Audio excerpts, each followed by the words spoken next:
saw the film, I was very intrigued by it. I learned a lot of information. I wanted to know, how did you come up with the title?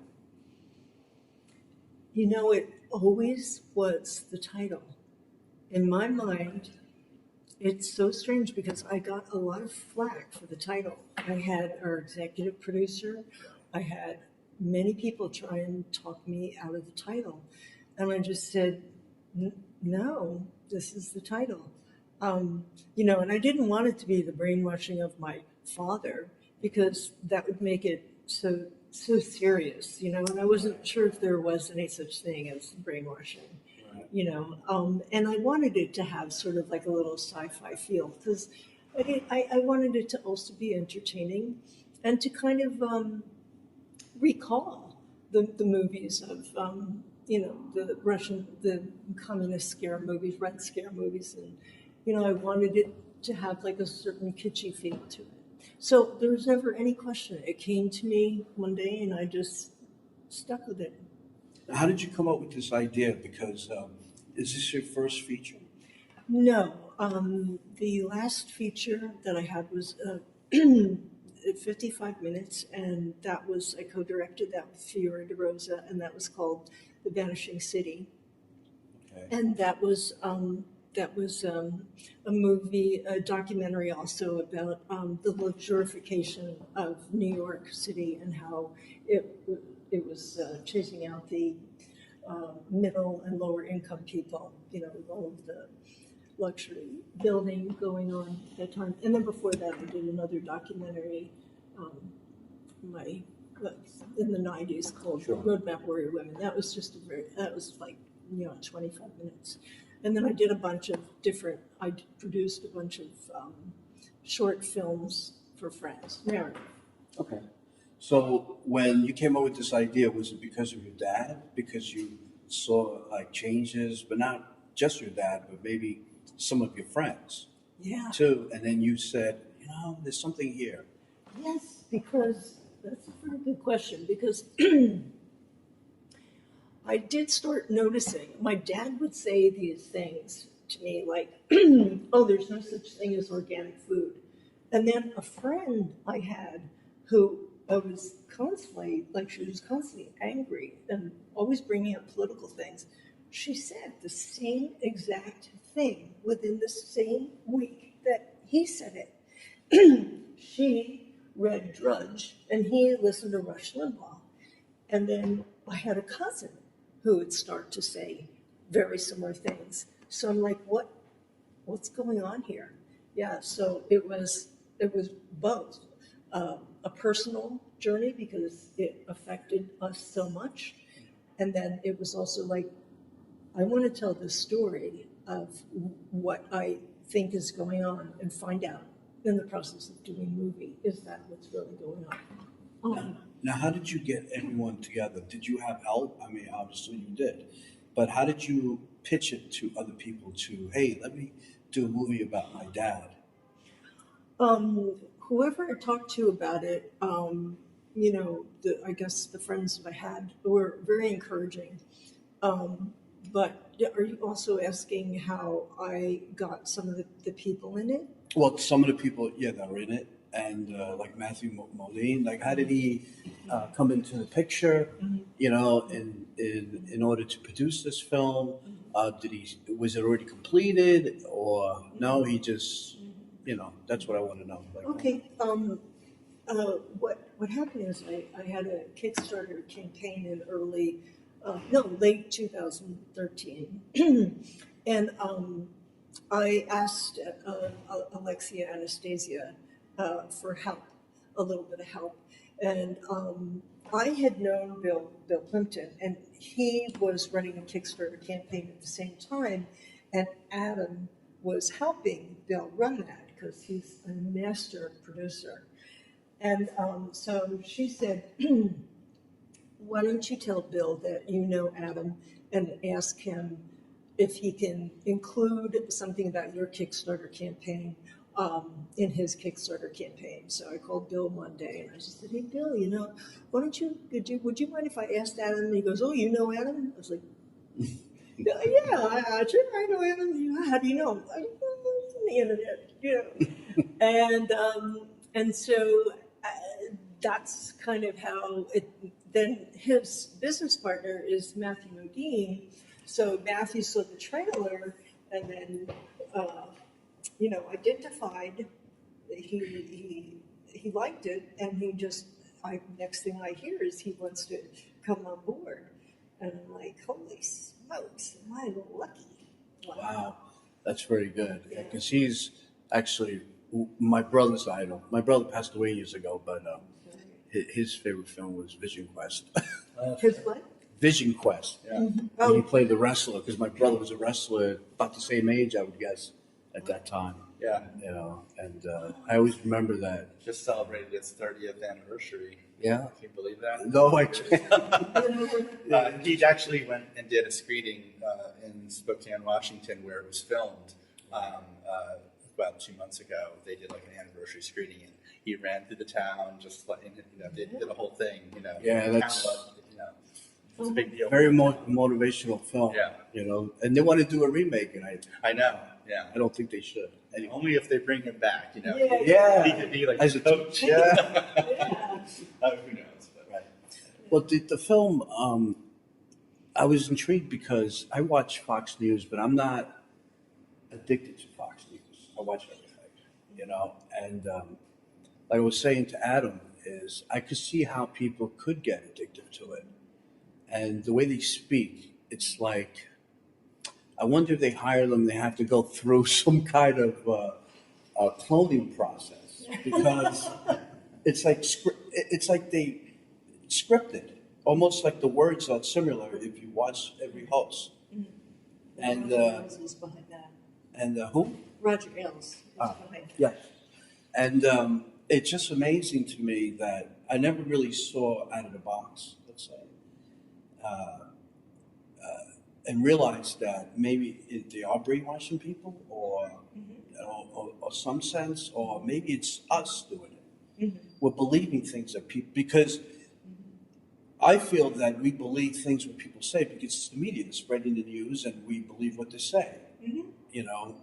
But I think people take it to the next level. What did you feel about your dad that you said, well, you know what, I got to put my foot down, I got to make a film about this and let people know that this is happening?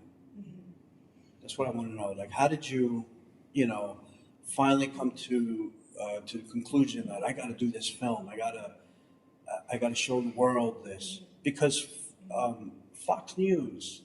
Have you had any negativity from them because of this? No, I get comments all the time. I recognize the comments. They're the same type of comments that my father would have gotten. I haven't heard anything specifically from Fox News, although someone did recently. Those comments may be imminent, Right. So they'll come out on Friday. Our email got hacked. I don't know. Yeah. Who knows? But weird things happen. But no, the thing with my dad is I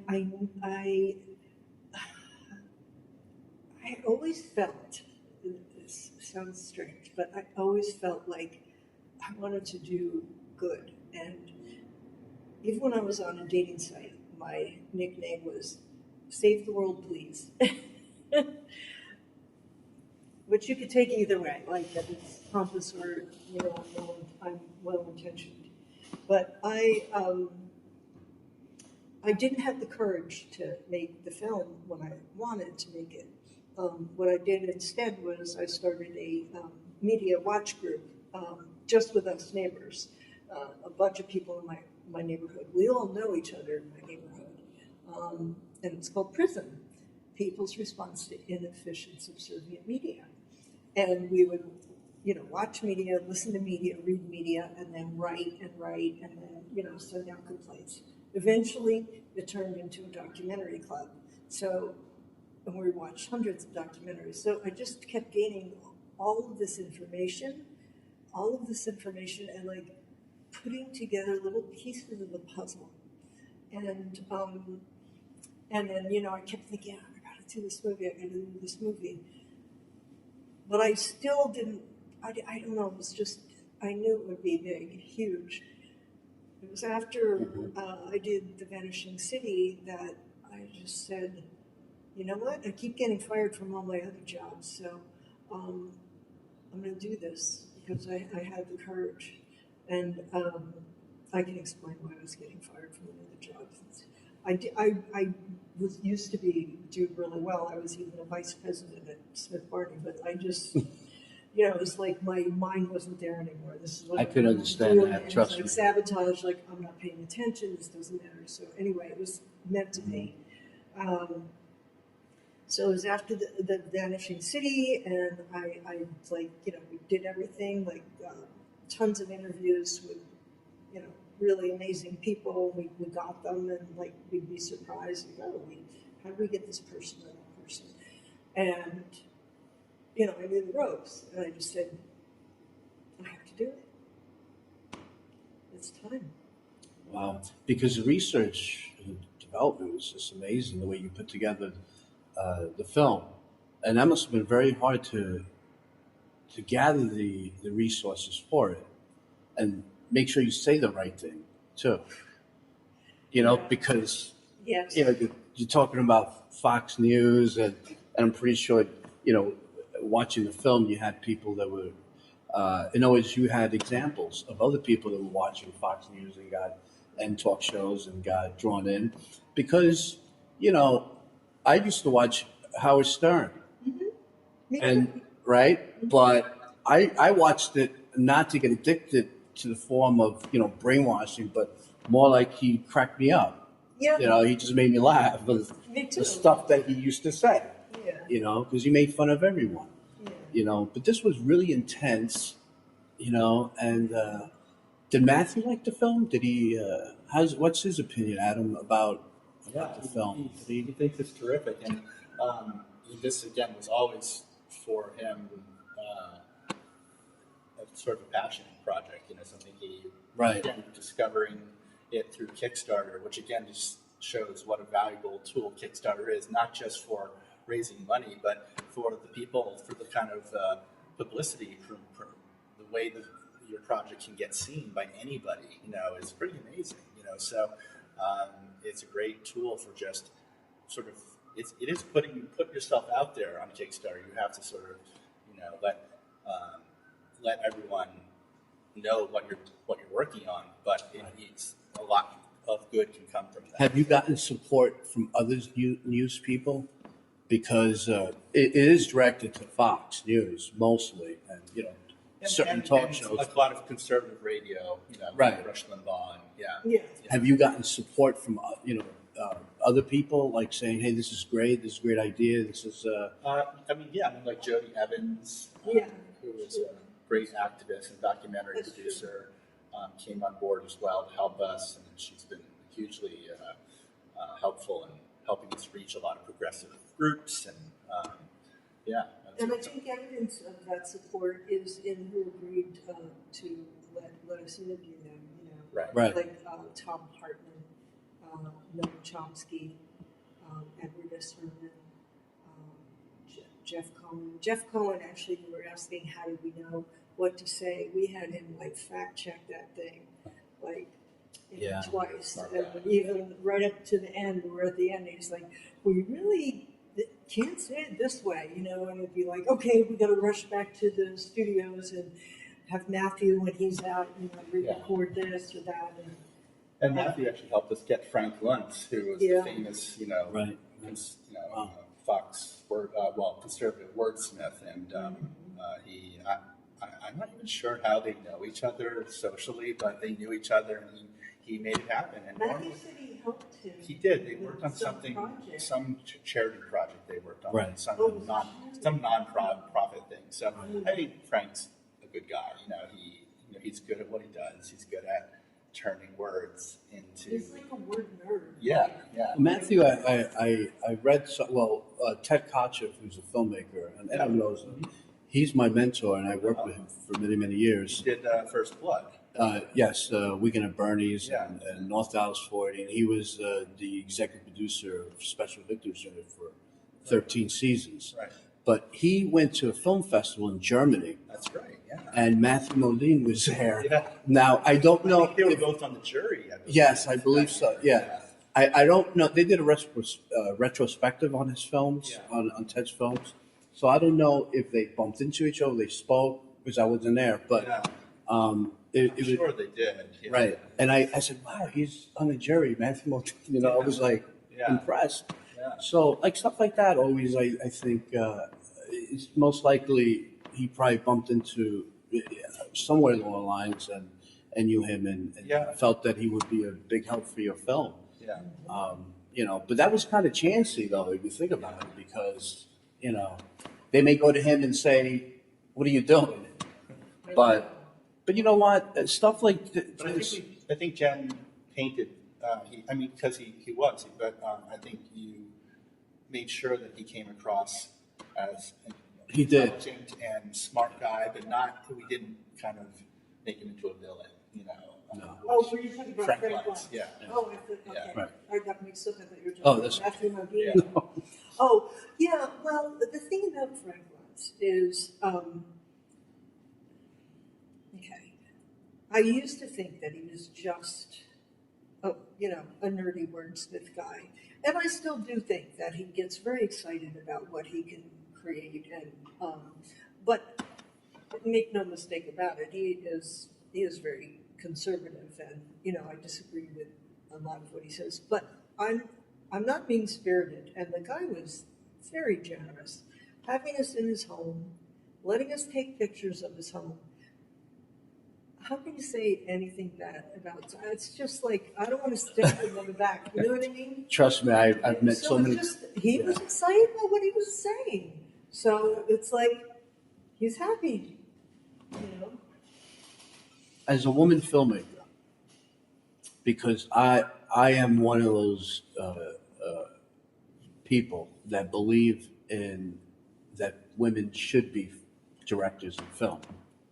And Ted Kotcheff, actually, just so you know, that in his time in Special Victims Unit has helped many women become directors for that show.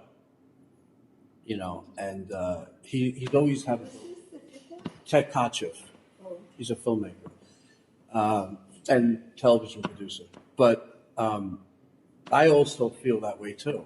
And I think now that's what's happening. Like when I walked into this office, I said, wow, this is great. I didn't even know it existed, to be honest with you. I really didn't. And how do you feel about that? Because now you're there. Now you're part of Hollywood, and that's what you want to direct your future, correct? Mm-hmm. Do you want to direct a feature, film, movies, television, or just? My passion is activism. I would say I'm like an activist filmmaker. I'm driven by kind of like things that I see, and I just Right, want to do right. good. So, and I also want to make entertaining films. Right. So, and I never want to be like heavy-handed or lecturing or hammer people over the head. I just want to point things out that I see, and that maybe they would see too. Maybe they would agree with me. And like, you know what? This kind of is weird or sucks. Let's do something about it together. Sure. How did you get into filmmaking? How did you make the adjustment from one to the other? Because I'm an energy engineer and an aerospace engineer, and then I became a filmmaker. Isn't that interesting? And then I'm a writer, Yeah. journalist, We're New activist. Yorkers, though. So, See, right, but I'm. I think we have so many things that we have to do. Those things we have to do to make money. I was a painter. Right. I discovered painting quite by accident. I drew all my life, but I went to a community college, and the second painting I did, the school offered to buy for their permanent collection. I was like, I'm kind of talented, and so I thought, I want to see how good I can be. What do I have? What do I have? And I always, felt like I wanted to be something. I didn't want to just live through life with my eyes closed. Right. So I went to Pratt, and came out. So I was just doing communications, and I kind of lost interest in painting because I felt like it didn't satisfy the part of me that wanted to talk to other people. People liked my paintings, and I was in love with it at the time, but it wasn't. So I don't know. I got this idea about like making a film about me becoming more independent. So I just said, you know what? I think my medium is a camera. So I don't want to go to film school or anything like that. I don't want to feel competitive or so got a camera, traveled out west, interviewed all these independent women, made this film, and in the process became more independent myself, and that's how I got into it. And I still wasn't sure, do I want to stay in film or don't I? And then somewhere along the way I realized this combines everything. This combines the visual, which I was always interested in, and activism and writing and everything. And it's a medium that always spoke to me. From the time I was little, movies always, they would grab me. I would live them in my head for days. So you had an eye, you used the art to do this film. Yeah. It's because I know a lot of filmmakers and actors actually, like Gene Hackman. A lot of people don't know he was a painter, and that's what made him a great actor. Yeah. Was the painting. Yeah. My friend Robert Spencer, he played Dick Massey in Jersey Boys, in the musical, the original. In the dressing room between intermission, he was painting in his room. And then all of a sudden he's doing a show, and I'm like, what?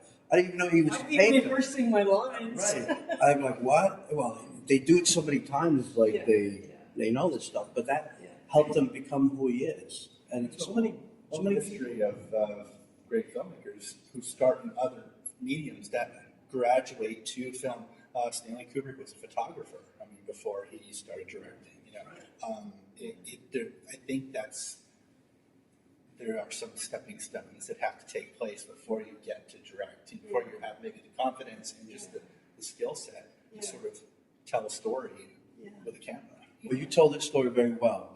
What do you see? What's the message you're trying to tell? What's the message you want the world to see? That there really was a vast right-wing conspiracy, that we have to name it as such, and that media is extremely powerful, and hopefully people will be more aware once they see the movie of certain tactics for whatever, right, left, whatever, be aware that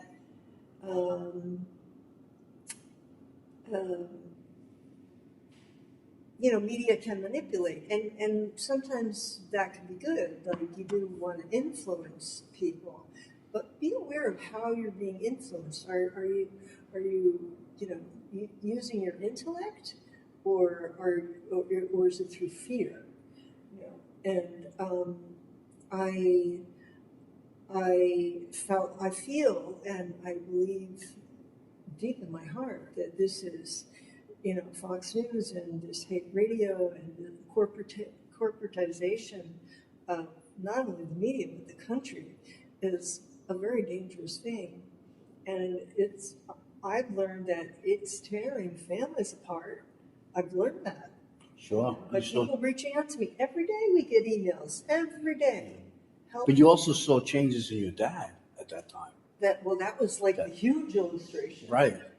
That was like, I'm living it firsthand. It's emotional. It's so frustrating. Just nearly destroyed our family. So do you see this film going into theaters, or is it directed more into video on demand? However, we can get people to see it. Right now, people are writing to us saying, I live in Minneapolis, or I live in Bohunk, Idaho. Can you bring it out here? And I say, Nate, give us theater. that's near you, that's independent, that you think we might be able to show at, screen at. We'll write them, and you also call them and tell them you'd like to see it come here. And so far, we have like 20 other movie theaters, and by ourselves, we're just doing it. And however we can get it out there, whatever means, we just want people to see it. Independent theaters are very open to it because they don't have a corporate, structure that they have to approve, like a certain number of screens. If they want to do a single night screening, they can just do it. It's great. So, or do 5 screenings, or 1 week of showings.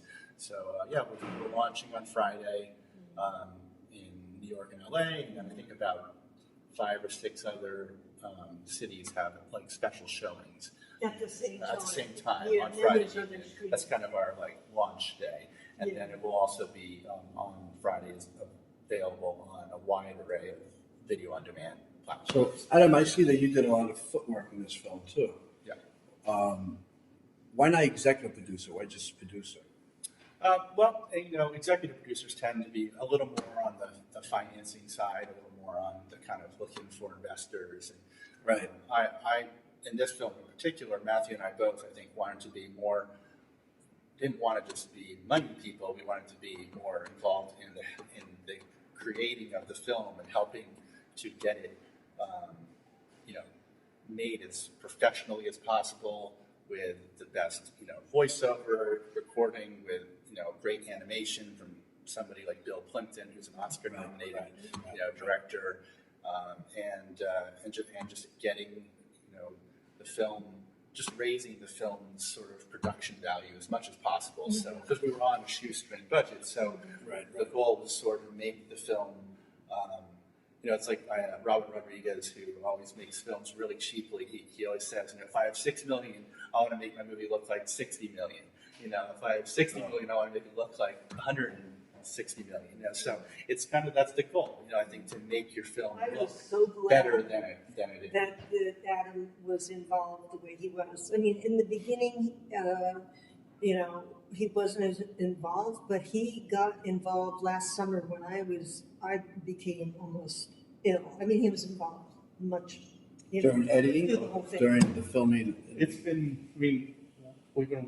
We kind of joined around the Kickstarter campaign officially, but that was over 2.5 years ago. So that's how long Matthew and I have been sort of attached to the project.